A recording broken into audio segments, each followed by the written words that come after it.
Rich got me.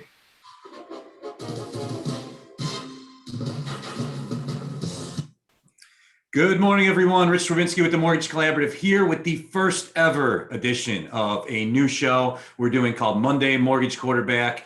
Every Monday morning at 11 a.m. Eastern during the NFL season, I will be joined by 6 lender member correspondents of the Mortgage Collaborative, representing the 6 cities involved in the 3 biggest NFL games of the week. We'll look to these correspondents each week to provide some local insight, some local color as to their local housing markets, what's going on in housing in those parts of the country, and also to get their fan reaction on the NFL games that took place just the day before. And what a start to the NFL season it was. Week 1, starting with the Thursday night thriller, the defending champion Tampa Bay Buccaneers and the ageless wonder Tom Brady leading an incredible come-from-behind win. Brady, 44 years old. I'm like the exact same age as Tom Brady. I can barely get through a web broadcast without fatiguing. This guy is playing at an elite level still. It's really incredible. Moving on to yesterday's games, Kyler Murray took the Cardinals into Nashville. Really just led a pretty thorough beating of a Titans team that's been to the playoffs the last couple of years. Also had Matt Stafford making his debut last night with the LA Rams, throwing 3 touchdown passes, looking really good as the Rams took care of the Bears on Sunday Night Football. And of course, the 3 heavyweight matchups that we're here today to discuss. Before we get to that, let me take a second to introduce our 6 TMC lender member correspondents. We'll start in Kansas City, Missouri. The CEO, First Mortgage Direct, Ryan Wiebe. Ryan, good to see you, bud. Happy to be here. What's up, Rich? Sorry about your loss Good to last see you. night. And we'll get into the Browns-Chiefs game momentarily here from the great city of Cleveland, Ohio. Ironically, he's in Kansas City because he was at the game yesterday. EVP and COO of Nations Lending Corp, Eric Roman. Eric, good to see you. Hey, guys. Thanks, Rich. Absolutely. From New Orleans, Louisiana, looking happy already. Big time Saints fan, CEO of Eustace Mortgage, Kate DeKay. Kate, good to see you. Do that, baby. Looking terrified, the VP of Retail Lending for Nicolet National Bank out of Green Bay, Wisconsin, Dana Vandenack. Dana, great to see you. Dana, I think we're having still some technical issues on the audio maybe. From Pittsburgh, Pennsylvania, and Holland Mortgage, their president, also looking very happy with his terrible towel. Dave Holland. Dave, good to see you. Thanks for having me. What a win. A lot of glory yesterday. And finally, from Buffalo, New York, and Genesee Regional Bank, their SVP over residential lending, Mike Pulver. Mike, good to see you. Hey, Rich. Good to see you, Dave. Thanks for rubbing it in. Appreciate that. Believe me, I wish you guys would have won yesterday as a Browns. It was ugly. Ryan, painfully, we'll start with you and the Browns-Chiefs game. We were texting during it. You did the classic reverse psychology. You guys got this game in the bag text. And of course, as soon as that starts happening, the Browns really controlling the game, I thought, through most of it. The fumble by Chubb, the fumble by our Scottish punter, the interception at the end, and just too much Mahomes, Kelsey, and Hill. The pass he made against his body, 45 yards in the air to Hill. It's just, it kills me to lose to him, but you got to respect him. So your thoughts on the game yesterday? I know you were there. Well, my voice is going to tell you that I was there because I barely have one left. It was incredible. I mean, like you said, we were texting back and forth, and the energy, it's the momentum. It's that carryover, the Super Bowl loss and all that pressure that came with it just kind of evaporated in the air in the last and the fourth quarter, man. It was tough. What a game, though. It's incredible. It was a great game. It felt like a rematch that we'll see in January. Hopefully here, not Arrowhead, but a win yesterday could go a long way towards playoff tie breaking and all kinds of other stuff. Great win by the Chiefs. Eric is our Cleveland and Browns representative. I mean, to me, it was an optimistic loss. It felt like we controlled the game for, roughly 3/4 of it. We ran the ball really at will. It was the two fumbles that led to, you can't make those mistakes against Mahomes, led to 14 KC points, and it just slipped away from us. But you were there as well. Your thoughts on the game? You know what? I'll echo what Ryan said. The stadium, first of all, is amazing. Arrowhead's just fantastic, but the energy was, I mean, at one point it was so loud, like it almost hurt your ears. Fans were fantastic. Really great experience. I brought my son with a friend and his boy, and it was unbelievable. I saw a lot of this, but You heard it down I you heard it around the rings as you're leaving the stadium too. That's always the fun part when there's a big win, the old tomahawk chop and the chants. You it can't was beat cool. that But experience. I will say, Ryan, just what Rich said, we did control the game, and you could almost hear that energy. Just Oh, you it could hear a was, pin drop for a second. It was really cool to see some of that action.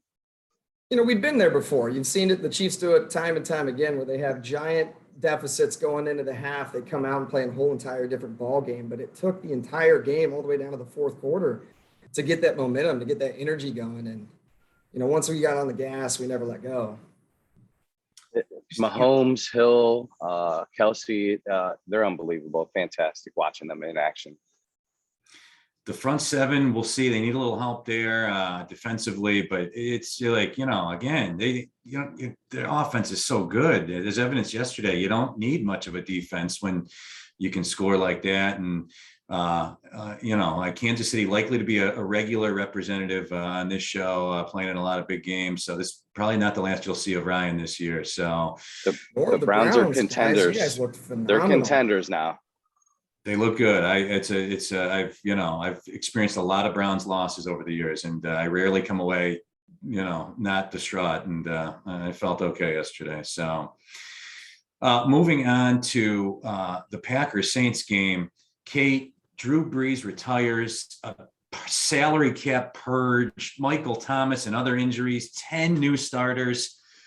Conventional wisdom, everybody thinks that you got Aaron Rodgers, angry, long-haired FU tour. I mean, everybody thinks that they're going to march to the displaced game in Jacksonville. All the prognosticators thinking Packers are going to walk into this one. The reality, just a thorough ass whooping. The Saints I couldn't believe how good they looked yesterday. How do you explain this? I mean, they looked incredible. Yeah, well, I was amazed, of course. I feel like just like most of us here, we've been going through a lot with the storm passing. So of course it was supposed to be a home game, which I would have loved to have the feeling that Eric and Ryan did, talk about in the dome. That's the big thing. You can't ever hear. So we really, that's kind of our defense is a part of the fans. So seeing the team displaced, seeing so many new players and them click so well, I'm pumped for the year. Looked great. Brilliant defensive game plan by Saints defensive coordinator Dennis Allen. Sean Payton's a great coach. Jameis Winston looked really good, 5 touchdown passes. And Aaron Rodgers, the offensive line was just a hot mess yesterday with the Packers. Your level of panic after one game with all this offseason Rodgers madness and no camp. Are you worried as a Packers fan? What's the Packer Nation saying this morning? I actually went to the dentist this morning, and that was a more enjoyable experience than watching. We've seen them start before, but I didn't see any energy. Rodgers keeps saying in the locker room, the team hungry, but I didn't see that at all yesterday. The defense obviously needs to figure it out. I didn't it wasn't like they were on the field at all. Jordan Love is nice. He's showing some promise, but we've got Rodgers this year and we've got to use him. And so that has to happen. But like I said, we've seen them start before. So hopefully they just came in a little overconfident and they'll turn it around for next week. Going to be fascinating this year. Rodgers, the last dance in Green Bay, almost for sure. No one loves to hear themselves talk more, good or bad. It's going to be just very interesting to see how this season plays out for the Packers and Rodgers, and where he ends up next year. My guess is Denver, but we'll see how that all plays out. So moving on to the Steelers-Bills game, Dave, as a Browns fan, at the first half of this game, I'm like, oh, this is great. The Steelers are going to suck this year. Their offensive line is just as bad as everybody was hoping in Cleveland. And then the second half, just a complete turnaround, 20 unanswered points, a blocked punt for a touchdown. TJ Watt, the new mega millionaire, I think he had 5 quarterback hits and 2 sticks, just completely took the game over. Win coming from behind 23-16 to get this season. That's a huge win. They were 7-point underdogs going into Buffalo, who a lot of people had pegged to win it all this year. It was a tale of two halves, right? Our defense kept us in the first half. You alluded to, we have 3 rookie offensive linemen, a rookie running back, a quarterback who kind of limped into the season. So it was great. Our defense kept us in it. I was hopeful. The team had a gel that first half, and even our running game got going, but our defense and our special teams kept us in it. Good things to come, I think, Rich. I think good things to come. Well, it's, good division is going to be tough. The Ravens have lost like every running back on their roster. No hard feelings from you or I or Eric on that. They get going tonight in Vegas against the Raiders. Be interesting to see how that all plays out. But the Browns, the Ravens, the Steelers, all are winning teams, and the Bengals also won yesterday. So AFC North will be interesting to see how that plays out. So Mike, the Bills, the preseason darlings, a lot of money in Vegas piling in on them to win the Super Bowl. Josh Allen coming off a really incredible year. Stephon Diggs as well. The wheels kind of just fell off the wagon. The offensive line was just a disaster, like it was for Green Bay. I think they could not keep Watt and the others off of Allen. And I think they had like 6 or 7 holding penalties. So how many sacks would they have given up if they wouldn't have been holding everybody? Your thoughts as a Bills fan watching that opener? Well, the Bills just laid an egg. I mean, that was just, there was, to your point, there was so much hype. And it was a bummer. I mean, there was not a lot of, other than the Buffalo defense in the first half playing well. Outside of that, Josh missed a touchdown. The guy was wide open, just overthrew him, which was remnants of his rookie year. So they're going to have to really corral the wagons this week. Fortunately, they're playing Miami down in Miami next week. So I'm hopeful that they can get fired up and bounce back. But they did not look good. They just did not look good. And in Buffalo, New York, and upstate New York, the Bills are a way of life here. So it's amazing. Just people coming into work today all bummed out. So I had to give them a little pep talk, and they still can go 15-1. So that's what I'm holding out for. The Bills Mafia, and you mentioned good bounce back opportunity for him next week. Dana, the Packers as well. Aaron Rodgers was quick in his post-game comments to point out that they have an opportunity to right the ship next week. The Lions, who looked abysmal as usual yesterday before staging a crazy comeback. So chance for the Packers to right the ship next week. The Lions coming in the Lambeau. That's about as juicy a comeback opportunity as you get right there. No, you're still having some audio and some funny comments in the chat about Dana's internet connection being about as good as the Packers, Aaron Rodgers, Devontae Adams connection right now. So Perfect. So great recap and analysis of the action. I want to go back through our panelists and get some local insight into the housing markets that they're representing. I think that was a big part of the thought behind this show. Just with the pandemic changing so much with our industry, so many of our lenders have a more national strategy now.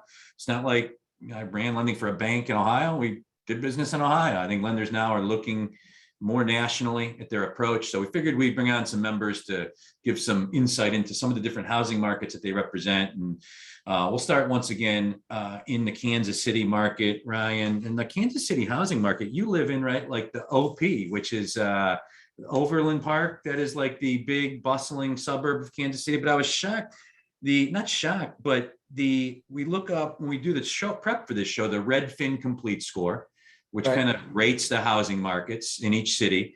Kansas City ranked 78 out of 100, which is a really high score, ranked as very competitive. Kansas City housing market is bustling right now.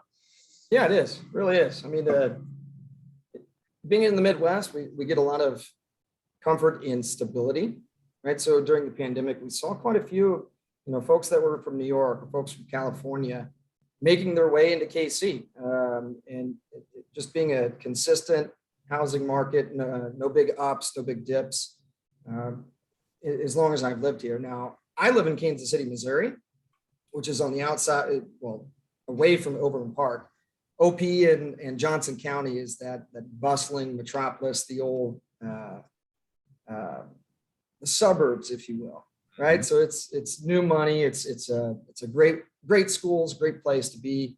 But seeing these folks coming in from out of state, they're what you can afford in New York or on the East Coast and West Coast compared to what it is here in Kansas City, you get significantly more house. So Kansas City's been propositioning itself over the last 10, 15 years with, we were the first Google fiberhood. So we had a lot of technology come in, a lot of tech companies come in, a lot of software companies, and a lot of entrepreneurship through our Kauffman Foundation here in Kansas City as well. So all of these opportunities for businesses, lower taxes, stable housing markets, good schools really affords for a great housing market, quite frankly. I think you hit on a lot of the reasons that you're starting to see some statistics come up, just pandemic related again, work from home, more of a migration from higher priced cities on the coast to cities in the middle part of America. All 6 of you this week, all representing cities in the middle third of America. Next week, we bring in LA and some cities on the East Coast that'll be representing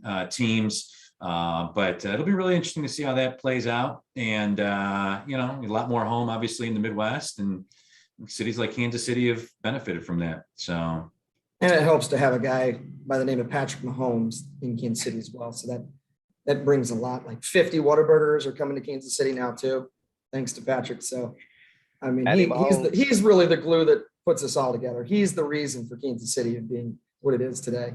and listen, Eric Roman and I watched LeBron James completely change the finances, the economy of the city of Cleveland. And Mahomes is that type of star athlete, and good segue to move to Eric and Cleveland. Eric, I've been chronicling it on this show and others. I've bought a house in Cleveland 3 months ago. It's been a very competitive housing market. We saw a big flight of people moving downtown Cleveland, and then like in a lot of cities, more of a flight to some of the big suburb cities, but been a very competitive housing market in Cleveland. A lot of the same similarities why people are moving here that Ryan hit on. Your thoughts on the local Cleveland, Ohio, Northeast Ohio housing market? Yeah, so Cleveland's been going through kind of a renaissance the last 20 years. They've been really trying to put themselves back on the map. Home prices historically are steady appreciation, about 5% annually. Looking back at August of 21, sorry about the noise, guys. We saw almost 20% year over year. So, I think a lot of that came from the COVID bubble, but we're starting to see it cool. I think Cleveland's reached its peak in the market. It's also one of the hottest investor markets for people who want to rent homes. We got a lot of money coming in from outside investors, as well as some local guys that, because the median home price is about $125K right now, it's very affordable living in Cleveland, and the upside on the rental incomes versus the mortgage debt is really nice for investors. Outstanding. Moving on to Kate. Kate, city of New Orleans, such a great city. Hard to think. Our last TMC conference was there. The last time we kind of all got together in person, and a great city. Had some obviously been affected by COVID more than a lot of major cities. The Hurricane Ida. What is the current state of the New Orleans, Louisiana housing market? Right now it's slow, clearly, because we're just kind of getting power back. Everybody's getting situated. Most schools just started this week. Some are still out. So we'll see a little bit of a lull, unfortunately. You know, I try to compare it to other areas that have snow, you know, snow where there's kind of weeks of time that it's a bit slow. Unfortunately, if a hurricane hits us, we're obviously down and out for a little while. But it's funny, you know, people are posting memes because they're getting stuff that says, you know, now's the time to move out of New Orleans, or why don't you move out of New Orleans? But you know, our culture is really strong, and you know, nobody even considers leaving. The Saints are always a big part of that culture. We have some, you know, some growth still, and more specifically in oil and tech. Our tourism is always going to be our biggest growth. So, you know, we really need to see that starting to come back.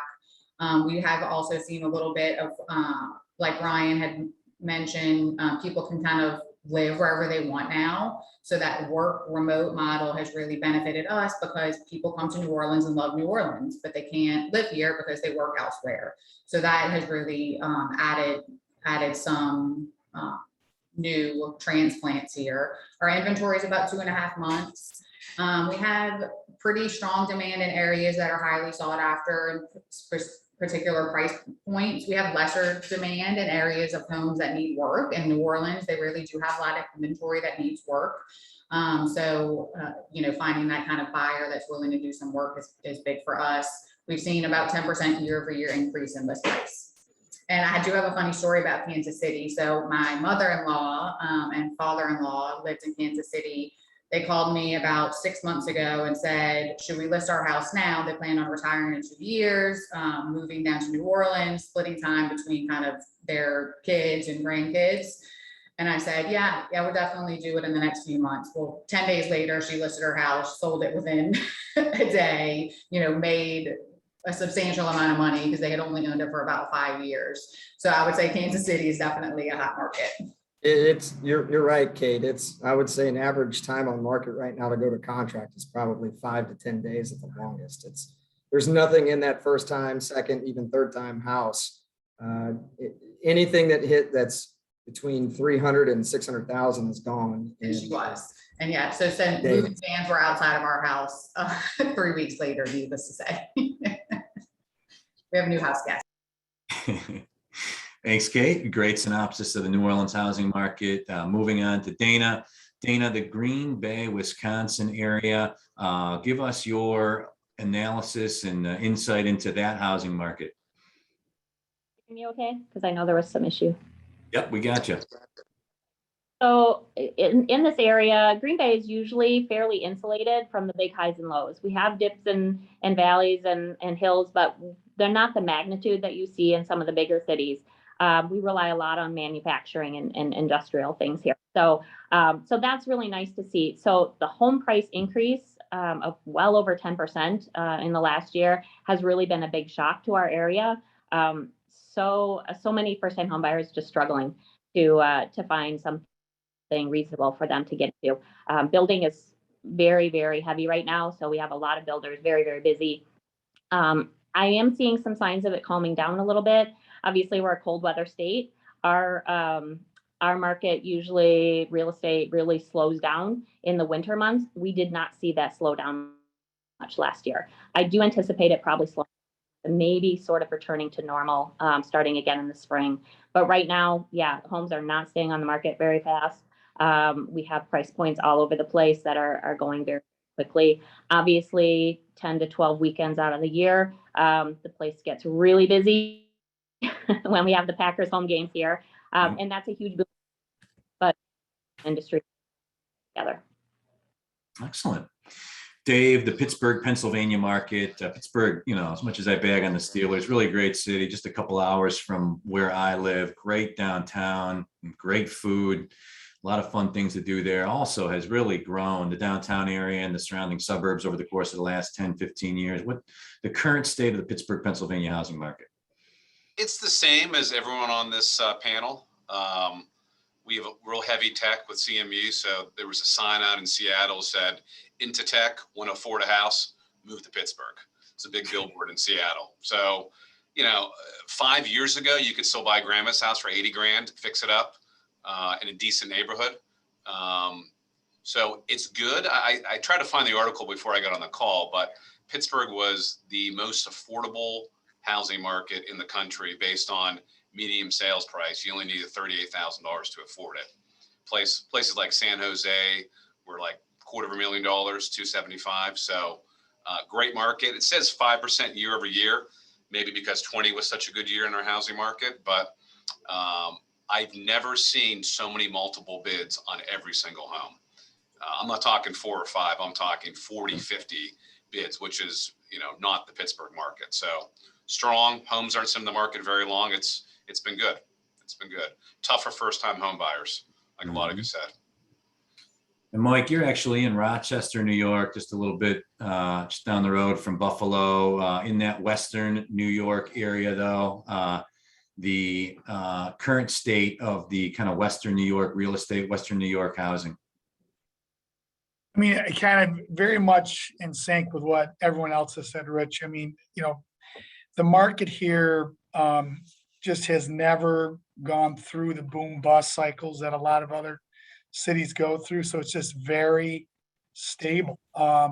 We've seen, like everybody on this call said, our average sales price the past 12 months has gone up between 15 to 20%, based on the markets that we serve. And, I think the win that all of us are experiencing, with that is,